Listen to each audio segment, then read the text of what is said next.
Praise the lord. ప్రియమైనటువంటి దైవజనాంగమా, రాత్రికాల సమయంలో కొన్ని విశేషమైనటువంటి సంగతులతో మీతో మాట్లాడాలని నా హృదయం ఎంతో ప్రేరేపిస్తున్నటువంటి విధానం. జకర్యా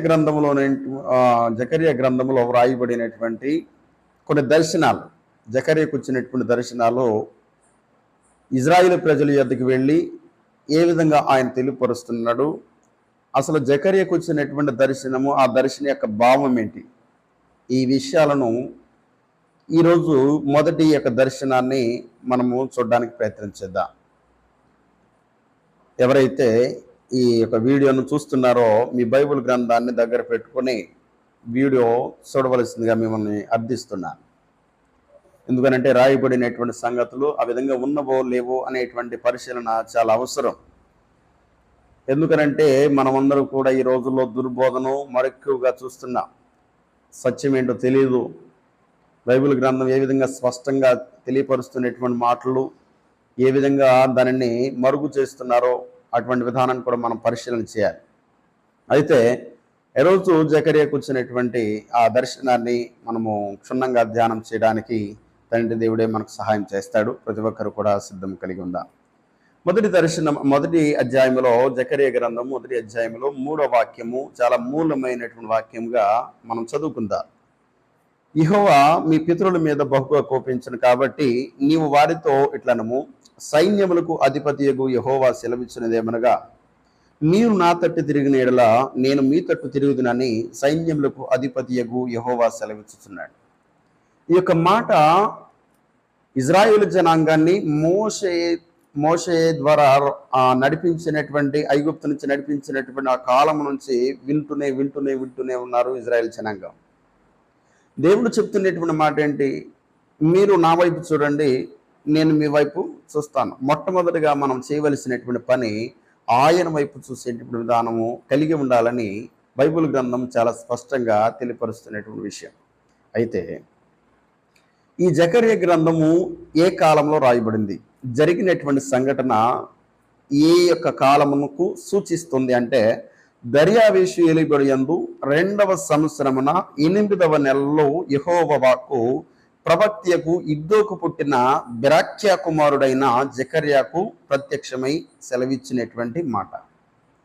ఈ దర్యావేషు ఎక్కడ కనపడతాడంటే దానియేలు గ్రంథంలో మనకు చాలా స్పష్టంగా కనపడతాడు. చాలా విశేషమైన సంగతులు దర్యావేషు గురించి రాయబడ్డాయి. ఆ దర్యావేషు కాలంలో కూడా చాలా విశేషమైనటువంటి మాటలు, ఆశ్చర్యకరమైనటువంటి మాటలు. దానియేలుతో ఒక మాట మాట్లాడతాడు,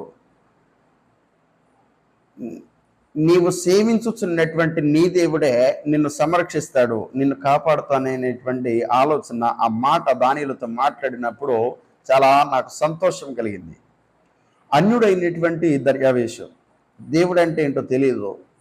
ఇజ్రాయేల్ జనాంగముకున్నటువంటి చాలా ప్రాముఖ్యమైన సంగతులు ఒకవేళ తెలిసి ఉన్నాయా, తెలియలేదు అనేటువంటి విషయం కూడా తెలియదు. కానీ వాళ్ళు అన్యులుగా పిలువబడ్డారు, విగ్రహారాధన చేసేటువంటి వారుగా ఉన్నారు. కల్దీల ప్రాంతము, పారసీకపు దేశము, ఆ రాజుగా ఉన్నటువంటి దర్యావేషు. ఈ దర్యావేషు ఏలుబడి యందు 2వ సంవత్సరంలో ఇజ్రాయేల్ జనాంగములో పుట్టినటువంటి బెరాక్యా కుమారుడైనటువంటి జకర్యాకు వచ్చినటువంటి దర్శనాన్ని మనం ఈరోజు మొదటి దర్శనాన్ని వివరించుకోబోతున్నాం. ఇక్కడ మాట్లాడినటువంటి మాట ఏమని చెప్తున్నాడు? ఒక కళ, ఒక దర్శనము జకర్యాకు వచ్చింది. ఏంటంటే ఆ యొక్క దర్శనము 7వ వచనములో, మరియు దర్యావేషు ఏలుబడి యందు 2వ సంవత్సరమున సెబాటు అను 11వ నెలన 24వ దినమున యెహోవాకు ప్రవక్తయగు ఇద్దోకు పుట్టిన బెరాక్యా కుమారుడైన జకర్యాకు ప్రత్యక్షమై ఇలాగ సెలవిచ్చాను. అయితే ఇక్కడ వ్రాయబడినటువంటి సంగతులు 11వ నెల అంటే ఇంచుమించు మనం 11వ నెలని నవంబర్ మాసంగా మనం పరిగణిస్తాం. ఈ నవంబర్ మాసం 24వ తారీఖున ఇక్కడ డేట్తో సహా ఆధారాలు ఇస్తున్నాడు. ఈ డేట్ని చూసి చరిత్రకారులు ఏం చేశారంటే, ఆ కాలంలో పారసీకపు దేశం రాజు దర్యావేషు అనేటువంటి వ్యక్తి పారసిక దేశ రాజుగా పరిపాలన చేశాడా లేదా అనేటువంటి విషయాన్ని చారిత్రాత్మకమైనటువంటి ఆధారాలను పరిశోధించారు. చాలా మంది కూడా కనుగొన్నారు. ఇది నిజ సత్యం. దర్యావేషు అనేటువంటి వ్యక్తి పారసీకపు దేశపు రాజుగా పరిపాలన చేశాడు అనేటువంటి విషయం చాలా స్పష్టంగా చరిత్రకారులు మనకు అందించారు. అయితే ఆ రాత్రికాల సమయంలో ఒక దర్శనం వచ్చింది. ఏమని దర్శనం వచ్చింది? ఎర్రని గుర్రమును ఎక్కిన మనుషుడు ఒకడు నాకు కనబడను. ఎర్రని గుర్రమును ఎక్కినటువంటి మనుషుడు ఇక్కడ జకర్యాకు వచ్చినటువంటి దర్శనంలో కనబడుతున్నాడంట. అతడు లోయలోనున్న గుంజి చెట్లో నిలబడి ఉండగా అతని వెనుక ఎర్రని గుర్రములను చుక్కలు చుక్కలు గల గుర్రములు తెల్లని గుర్రములు కనబడెను. అతని వెనకాల కొన్ని గుర్రములు కనబడుతున్నాయి.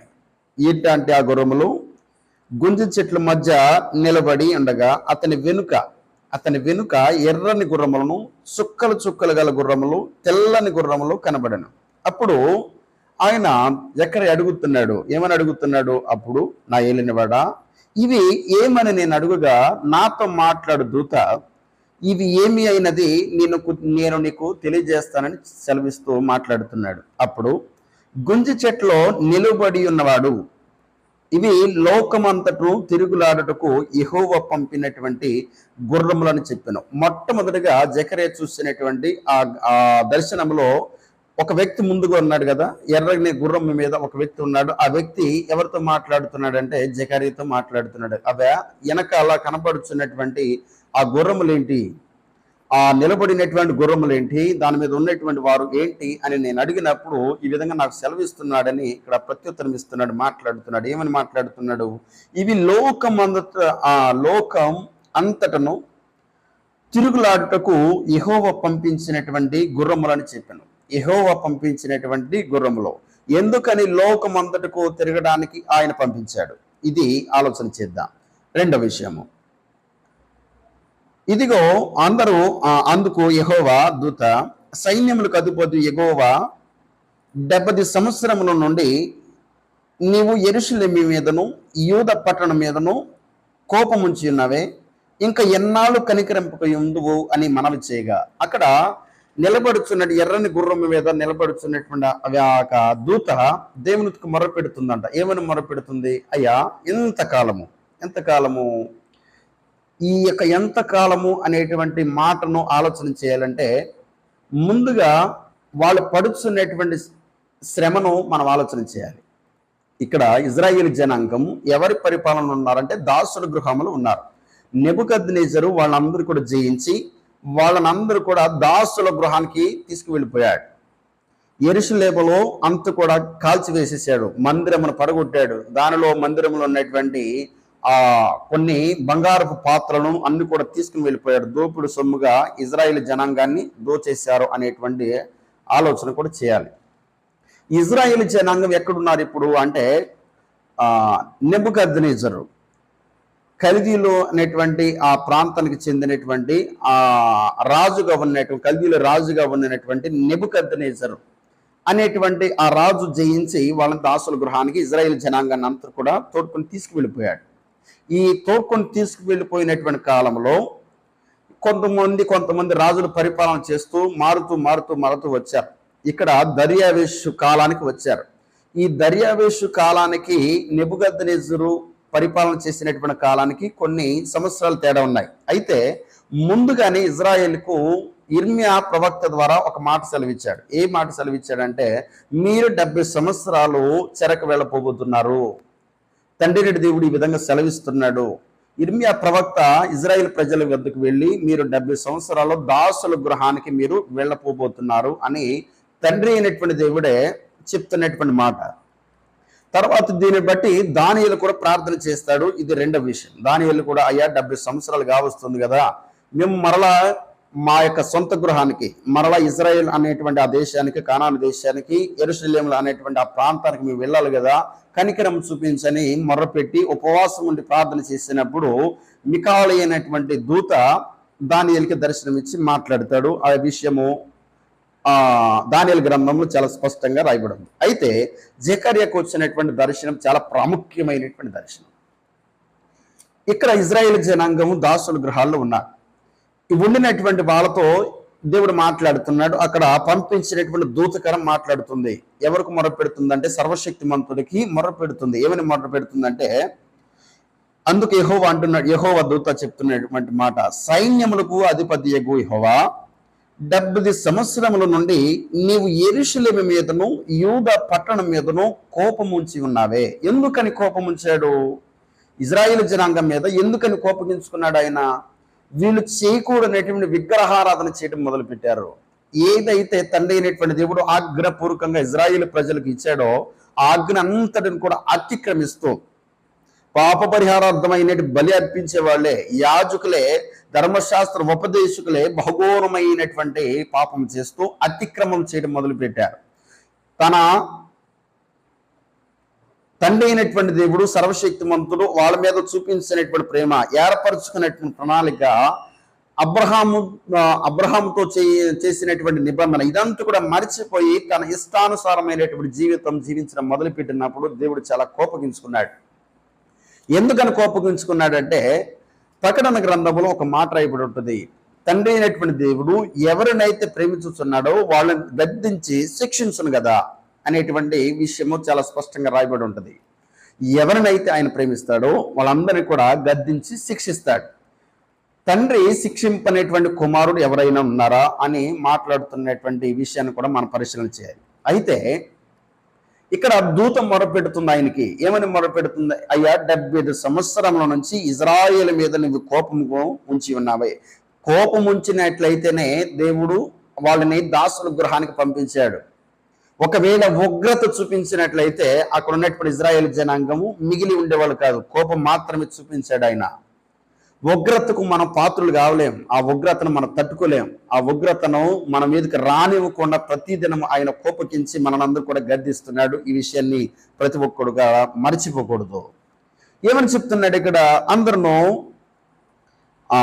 నీవు యెరూషలేము మీదను యూదా పట్టణం మీదను కోపం ఉంచి ఉన్నావే, ఇంకా ఎన్నాళ్ళు కనికరింపక యుందువని మనము చేయగా యెహోవా నాతో మాట్లాడిన దూతకు ఆదరణ అయినటువంటి మధుర వచనములతో ప్రత్యుత్తరం ఇచ్చాడు. దేవుడు దూతతో మాట్లాడాక దూత యెహోవా ఆ యొక్క సన్నిధికి మొరపెట్టినప్పుడు యెహోవా యొద్ద నుంచి దూతకు ప్రత్యుత్తరం వచ్చింది.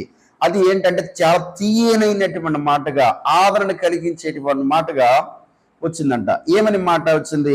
ఇక్కడ చెప్తున్నటువంటి మాట, కాబట్టి నాతో మాట్లాడుచున్న దూత నాతో ఇట్లా, నేను నీవు ప్రకటన చేయవలసిందేమనగా, సైన్యములకు అధిపతియగు యెహోవా ఇలాగు సెలవిచ్చుచున్నాడు, నేను యెరూషలేము విషయంలోనూ సియోను విషయంలోనూ అధిక ఆసక్తి కలిగి ఉన్నాను. ఎంత ఆశ్చర్యకరమైన మాట అండి. మీరు ఈ యొక్క 70 సంవత్సరాలు వీళ్ళందరూ కూడా కోపగించుకున్నావని నువ్వు మొరపెడుతున్నావు కదా. దేవుడు మాట్లాడుతున్నటువంటి మాట ఏంటంటే, నేను అధిక ఆసక్తి కలిగినటువంటి వాడిగా నేను చూస్తున్నాను. ఇజ్రాయేల్ జనాంగానే నేను ఆసక్తిగా పరిశీలన చేస్తున్నాను. దేవుని యొక్క ప్రేమ ఎంత గొప్పదైనదో మనం ఆలోచన చేయాలి. దాసుల గృహానికి వెళ్ళినటువంటి వారి మీద తండ్రి అయినటువంటి దేవుడు కోపం ఉంచాడు. రెండవ విషయము, ఆయన అధిక ఆసక్తి కలిగినటువంటి వారుగా చూస్తున్నాడు, పరిశీలన చేస్తున్నాడు. వీళ్ళు నా వైపు తిరిగిన ఎడల నేను వారి వైపు తిరుగుదును. ఇక్కడ 3వ వాక్యము చాలా మూలవచనంగా మనం అందరూ కూడా భావించాలని మొట్టమొదటిగా చెప్పాను. ఇక్కడ ఏమని చెప్తున్నాడు? కాబట్టి నీవు వారితో ఇట్లనము, సైన్యములకు అధిపతియగు యెహోవా సెలవిచ్చినదేమనగా, మీరు నా తట్టు తిరిగిన ఎడల నేను మీ తట్టు తిరుగుదును. ఇక్కడ అందరూ కూడా ప్రార్థించడం, ఉపవాసం ఉండి ప్రార్థించడం మొదలు పెట్టారు. దేవుని వైపు చూడటం మొదలు పెట్టారు. అయ్యా, మాకున్నటువంటి పరిస్థితి, యిర్మీయా ప్రవక్త ద్వారా పలుకుబడినటువంటి మాటను మీరు నెరవేర్చారు. దానికి పాత్రుడు మేము చేసినటువంటి ఆ యొక్క అతిక్రమం బట్టి తగినటువంటి శిక్షను మేము పొందుతున్నాం. కానీ మా మీద కనికరం చూపించండి, కనికరం చూపించండి, కనికరం చూపించండి అని ఎప్పుడైతే ఇజ్రాయేల్ జనంగా ఆయన వైపు చూశారో ఆయన వీరి వైపు చూడటం మొదలుపెట్టినటువంటి ఆయన ఈ విధంగా దూతకు సెలవిస్తూ ఇట్లంటున్నాడు, నేను యెరూషలేము విషయంలోనూ సియోను విషయంలోనూ అధిక ఆసక్తి కలిగి ఉన్నాను. నిమ్మలంగా ఉన్న అన్యజనుల మీద నేను బహుగా కోపించుచున్నాను. నిమ్మలంగా ఉన్నటువంటి అన్ని జనుల మీద బహుగా కోపించుచున్నాను. ఎలయనగా నేను కొంచెము కోపపడగా కీడు చేయవలనన్న తాత్పర్యంతో వారు సహాయులు అయిరి. నేను కొంచెం కీడు చేయాలనే ఆలోచన కలిగి వాళ్ళకి అవకాశం ఇస్తే వాళ్ళు ఏం చేశారు, ఉన్నటువంటి జనాంగాన్ని తీసుకువెళ్ళడమే కాక యెరూషలేము మందిరమును కూడా ధ్వంసం చేశారు. కానీ నేను కోపగిస్తున్నాను, ఈ 70 సంవత్సరాలు ఉన్నటువంటి ఆ కాల పరిస్థితులను అంతా కూడా వీళ్ళందరూ ఇజ్రాయిల్ జనాంగం ఆయన వైపు చూసినప్పుడు ఆయన వీరి వైపు చూసి చెప్తున్నటువంటి మాట, మీరు కోపగించుకుంటున్నారని మీరు అనుకుంటున్నారు, నేను అన్య జనాంగం వాళ్ళ మీద నేను కోపగించుకోవడానికి సిద్ధపడుతున్నాను. దేవుని యొక్క ప్రణాళిక ఎంత గొప్పగా ఉంటుందో మీరు ఆలోచన చేయాలి. ఇక్కడ దాసుల గృహానికి వెళ్ళటం, ఆ యొక్క వెళ్ళేటువంటి క్రమాన్ని కూడా ముందుగానే ఆయన తెలియపరిచాడు. ఈ స్థితిలో మీరు పడిపోతారు, ఈ స్థితిలో మీరు ఒకవేళ మీ యొక్క విధానాన్ని మీరు పరిశీలన చేసుకొని మార్పు చెంది ఆయన వైపు చూసినట్లయితే నేను మీ వైపు చూస్తాను, నేను మీ వైపు చూస్తాను అని చెప్పబడినటువంటి మాట, ఇర్మియా ప్రవక్త ద్వారా పలుకబడినటువంటి మాట. ఆ పలుకుబడినటువంటి ఆ ఇర్మియాను కూడా ఏం చేశారు, చెరసాలు వేయడానికి, ఇబ్బందులు గురి చేయడానికి అక్కడ ఉన్నటువంటి యాజకులు, ధర్మశాస్త్రోపదేశకులు, అక్కడ ఉన్నటువంటి రాజు పరిపాలన అయినటువంటి, అంటే ఎవరైతే యజమానులుగా ఉంటున్నారో, ఎవరైతే అధికారులుగా ఉంటున్నారో వాళ్ళందరూ కూడా ఏం చేశారంటే ఇర్మియా మీద తిరగబడి ఇబ్బందులకు గురి చేశారు. కానీ ఇర్మియాకు తండ్రి అయినటువంటి దేవుడు సహాయకంగా ఉన్నాడు కాబట్టి ఇర్మియాకు ఏమి కూడా కానివ్వలేదు. వీళ్ళు మాత్రం దాసుల గృహానికి వెళ్ళారు. అయితే ఎన్నాళ్ళ వరకు కనికరింపక ముందువు అని దూత మొరపెట్టినప్పుడు ఆయన మధుర వచనాల్లో ఆయన తోట పలికబడినటువంటి విషయాన్ని మనము ఆలోచన చేశాం. అయితే లోకమంతడు తిరుగులాడుచున్న ఇదిగో లోకులందరూ శాంతము కలిగి నిమ్మలంగా ఉన్నారు. లోకమంతా కూడా నిమ్మలంగా ఉన్నారయ్యా, ఒక ఇజ్రాయేల్ జనాంగం మాత్రము దాసుల గృహాల్లో ఉన్నారు, వీళ్ళు శోధనకు గురవుతున్నారు. ఎన్నాళ్ళ వరకు కనికరింపక ఉందు అని మొరపెట్టినప్పుడు ఆ గుంజి చెట్ల మధ్య నిలబడినటువంటి దూత మాట్లాడినటువంటి ఆ వచనం ఏదైతే ఉందో, నిమ్మలంగా ఉన్నటువంటి వాళ్ళ మీదకి దేవుని యొక్క కోపము బయలువెడలుచుంది. వీళ్ళు దాసుల గృహాల్లో ఉండినటువంటి వీరికి తండ్రి అయినటువంటి దేవుడు కనికరం చూపించబోతున్నాడు, ఆశ్చర్యకరమైనటువంటి కార్యం చేయబోతున్నాడు అనేటువంటి ఆ యొక్క వచన, ఆ యొక్క మాటను ఇజ్రాయేల్ జనాంగానికి ఈ యొక్క జకర్యా ప్రవక్త ద్వారా ఒక సూచన పంపించాడు. ఇది మొదటి దర్శనముల యొక్క భావం. ఇజ్రాయేల్ జనాంగాన్ని ఎంతగా ప్రేమిస్తున్నాడు. యెహోవా దూతలను పంపించి ఈ లోకం అంతటి కూడా తిరుగులాడుచు ఆ యొక్క వర్తమానము తండ్రి అయినటువంటి దేవుడికి పంపిస్తున్నారంటే తండ్రి అయినటువంటి దేవుడు ఎంత ప్రణాళికన ఉంచారు. మనం అందరూ కూడా యాకోబు కళను గురించి ఆలోచన చేయాలి. యాకోబు కానొక సమయంలో, ఒక రాత్రికాల సమయంలో ఒకనొక స్థలంలో పడుకొని ఆలోచన చేస్తున్నప్పుడు ఆయనకు ఒక కళ వచ్చింది. ఏం కళ వచ్చింది? ఒక నిచ్చెన కనబడింది. ఆ నిచ్చెన కొన ఆకాశమునకు అంటింది. దాని మీద భూమి నుంచి ఆకాశమునకు దేవదూతలు ఎక్కుచూ దిగుచూ ఉన్నారు. దానిపైన ఆకాశముల పైన ఆయన ఉన్నాడు అనేటువంటి ఆ యొక్క మాటను మనం అందరూ కూడా ఆలోచన చేయాలి. అంటే దేవుని యొక్క ప్రణాళిక ఎంత గొప్పగా ఉంటుందంటే, ఆయన ఎంత సంరక్షణ లోకానికి ఇస్తున్నాడు, ఎంత గొప్పదైన ఆదరణ ఇస్తున్నాడు. ప్రతి దినం ఆయన ఏ విధంగా పరిశీలన చేస్తున్నాడు, తన దేవదూతల పరివారముతో ఏ విధంగా రక్షణ కవచాన్ని భూప్రపంచం అంతటి మీద పంపించాడు. ఒక్కొక్క వర్తమానం పైకి తీసుకువెళ్ళటం, మరలా ఆయన చెప్పబడినటువంటి మాటలు మరలా కిందికి తీసుకువచ్చి తెలుపబడినటువంటి విషయం. ఇక్కడ చెప్పబడినటువంటి వ్యక్తి ఎవరు అంటే దూతే, దేవుని చేత ఏర్పరచబడినటువంటి వాడే ఇక్కడ జకర్యాకు తెలియపరిచాడు. మనం అందరూ కూడా ఆలోచన చేస్తాం, ఇబ్బందులు అనేటువంటి విధానంలో మనం తల్లడిల్లిపోతూ ఉంటాం. ఎందుకని నాకు ఇబ్బంది వచ్చింది, ఎందుకని నాకు ఈ శ్రమలు ఎదురవుతున్నాయి, నానా రకాలైన అనారోగ్య పాలు నేనెందుకు అవుతున్నాను అనేటువంటి ఆలోచన, దేవుడు నా మీద కనికరం చూపించట్లేదు, అసలు దేవుడు అనేటువంటి వాడు లేదు అనేటువంటి ఆలోచన చాలా మంది కూడా చేస్తున్నారు. కానీ దేవుని హస్తము నిరంతరము మన మీద ఎప్పుడు కూడా ఉంటూనే ఉంది. మనము ఇబ్బందులు గురైనప్పుడు ఆయన హస్తం మన మీద ఉంది, శోధనలు గురైనప్పుడు ఆయన హస్తం మన మీద ఉంది, అనేక రకాలైన ఇబ్బందులు పడినప్పుడు ఆయన హస్తం మన మీద ఉంది, వ్యాధులకు గురైనప్పుడు కూడా ఆయన హస్తం ఉంది. ఈ యొక్క పరిణామమును బట్టి మనం ఒకవేళ ఆయన వైపు చూసినట్లయితే దేవుడు చెప్తున్నాడు, నేను మీ వైపు చూస్తాను. ఈ యొక్క పరిస్థితులు చాలా మంది కూడా ఎదుర్కొనలేక సూసైడ్లని అనే నానా రకాలైనటువంటి పరిస్థితులకు వెళ్ళిపోతున్నారు. కానీ దేవుని యొక్క ప్రణాళిక ప్రతి ఒక్కరి మీద ఉంది. ప్రతి ఒక్కరు కూడా మారు మనసు పొందాలి, ప్రతి ఒక్కరు కూడా రాజ్య వారసులు కావాలి. ఎవరు కూడా ఆ యొక్క నరకములో పడటం ఆయనకి ఇష్టం లేదు కనుక ప్రతి ఒక్కరిని కూడా సంరక్షించాలని తన అద్వితీయ కుమారుని ఈ లోకానికి పంపించి మనందరూ కూడా ఇచ్చినటువంటి ఆయన, మనందరూ కూడా అనుగ్రహించినటువంటి ఆయనను మనం తెలుసుకొని ఆయన ప్రేమ ఎంత గొప్పదైనదో, ఆయన ఉన్నతమైనటువంటి ప్రేమ ఎంత సత్యమైనదో మనం అందరూ కూడా ఆలోచించాలి. దేవుని యొక్క హస్తము ఇక్కడ నిమ్మలంగా ఉండినటువంటి వారి మీదకి ఎందుకని వెళుతుందంటే, దేవుని చేత ఏర్పరచబడినటువంటి వారికి ఏ ఇబ్బంది కలిగినను మొట్టమొదటిగా స్పందించేటువంటి విధానం కలిగినటువంటి వాడు సర్వశక్తివంతుడు. ఈ యొక్క విషయం ఎవరు కూడా మర్చిపోవద్దు. ఆయన ఎంతగా ప్రేమిస్తున్నాడు అంతగా గద్దిస్తాడు, అంతగా ఎంత గద్దిస్తున్నాడు అంత శిక్షిస్తాడు. శిక్షించబడినటువంటి దానిని బట్టి నువ్వు ఎంత తెలుసుకుంటావో ఆయన హస్తము నీ మీద అంతగా ఉన్నది అనేటువంటి విషయము కూడా గమనించాలి. అయితే నిమ్మలుగా ఉన్న అన్ని జనుల మీద నేను బహుగా కోపించుతున్నాను, ఏలైనగా నేను కొంచెము కోపబడిగా కీడు చేయవలన తాత్పర్యంతో వారు సహాయులైరి. కాబట్టి యెహోవా సెలవిచ్చినది ఏమనగా, వాత్సల్యము గలవాడని నేను యెరూషలేము తట్టు తిరుగుచున్నాను. అనుదిన దయ కలిగినటువంటి వాడుగా, వాత్సల్యం కలిగినటువంటి వాడుగా, నేను కృప కలిగినటువంటి వాడుగా యెరూషలేము వైపు నేను తిరుగుతున్నాను. ఇక మొర్రపెట్టినటువంటి దూతకు ఆయన ప్రత్యుత్తరం ఇస్తున్నాడంటే మధుర వచనాలను తండ్రి దేవుడు తెలియపరుస్తున్నాడు. ఆ మధుర వచనాలను జకర్యాకు తెలియపరుస్తున్నాడు. ఆ జకర్యా ఇజ్రాయిల్ జనాంగానికి తెలియపరిచాడు. ఈరోజు మనం ఈ యొక్క వాక్యమును ధ్యానం చేస్తున్నామనంటే దేవుడు మన మీద ఎంత కృప చూపించాడో, ఆ యొక్క దర్శనంకు వచ్చినటువంటి ఆ భావాన్ని మనం ఆలోచన చేసినట్లయితే, ఇజ్రాయిల్ జనాంగమే మనమైతే, ఇజ్రాయిల్లో ఉన్నటువంటి పరిస్థితిలో మనం ఉండినట్లయితే, ఆయన వైపు మనం చూసినట్లయితే ఆయన మన వైపు చూడడానికి చాలా సిద్ధంగా ఉన్నారు.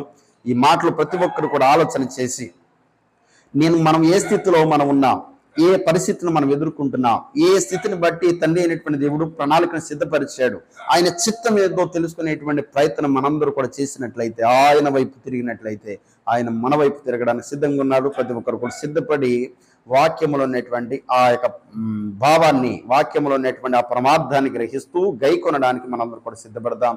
ఈ మాటలు ముగిస్తున్నాను. వాక్యమును మన హృదయంలో తండ్రి దేవుడు పదిలిపరచునుగాక. ఆమేన్. అందరూ కూడా వందనాలు.